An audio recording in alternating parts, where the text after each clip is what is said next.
ಇದಾದ ಮೇಲೆ ನಮಗೆ ಅಲ್ಲಿ ಅವಕಾಶ ಮಾಡಿಕೊಟ್ಟಿದ್ದಾರೆ ಗ್ಯಾಲರಿಯಲ್ಲಿ ಇರ್ತೀರಾ.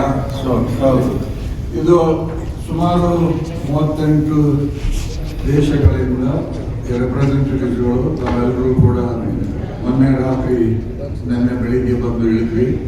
ಇವತ್ತು ಇಲ್ಲಿ ಬೆಳಗಾವಿಗೆ ಬಂದಿದ್ದೀವಿ. ನಿಮಗೆ ಒಂದು ಮನವಿಯನ್ನು ಕೊಡಬೇಕು ಅಂತ ನಾವೆಲ್ಲ ನಿರ್ಧಾರ ಮಾಡಿದ್ವಿ.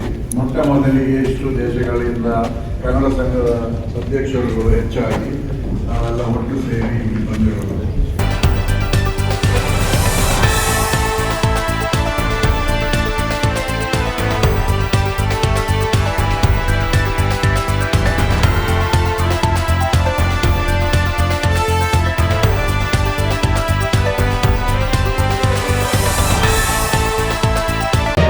ಮತ್ತಷ್ಟು ಸುದ್ದಿಗಳಿಗಾಗಿ ನೋಡ್ತಾ ಇರಿ ಪಬ್ಲಿಕ್ ನ್ಯೂಸ್ 24x7.